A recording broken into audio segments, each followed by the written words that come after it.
It was another ordinary day for the seven dwarves mining in the tunnels when disaster strikes. A boulder from the top of the tunnel collapses, blocking the dwarves from mining any further. Dopey sees a fossil amongst the debris and rushes home to add to his archaeological collection. Snow White, look at this fossil. Do we know how old it is? No, but I know where we can get some help. Snow White and Dopey knock on the door to the NHB, which opens to reveal a 400K mass spectrometer they can use. How do we use it?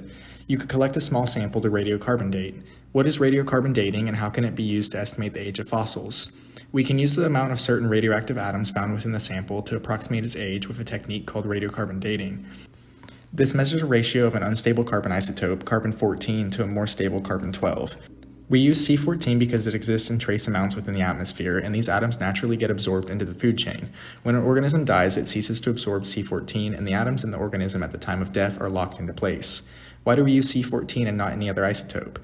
We use C14 because it is a radioactive atom that experiences an exponential rate of decay. Radioactive atoms are often categorized by their half-life, which is the time it takes for radioactive matter to decay to half the original amount. Specifically, C14 has a half-life of about 5,730 years, which means we can find the carbon isotope ratio in our dead sample and compare it to a similar ratio in a living sample. C14 dating can be used to approximate a sample's age up to about 10 half-lives, which is about 50,000 years or so. Equation 38.3b from chapter 38 allows us to calculate the amount of radioactive material left as a function of time. Aren't atoms too small to count? Snow kindly disagrees with Dopey and explains that the mass spectrometer they acquired is an effective instrument for separating the atoms within a sample based on their charge-to-mass ratio. We can take the sample from the fossil you found and use the mass spectrometer to analyze the carbon isotope ratio. For carbon dating, the sample is ionized in a chamber and then accelerated through a tube where a powerful electromagnet, whose magnetic field is created by the movement of electric charges, changes the ion's trajectory. How much their path bends depends on the charge-to-mass ratio, with lighter ions bending more.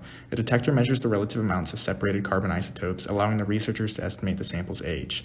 Snow shows Dopey how to use the mass spectrometer to calculate the carbon isotope ratio, and they find the fossil contains about a quarter of the initial amount of C14 at the time of death.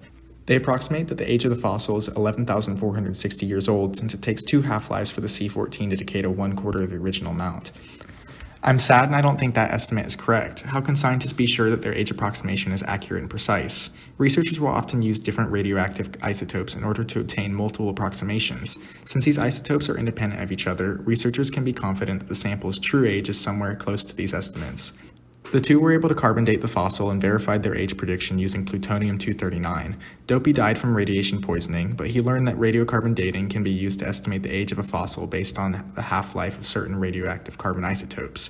Snow explained how to collect a sample and perform radiocarbon dating using a mass spectrometer.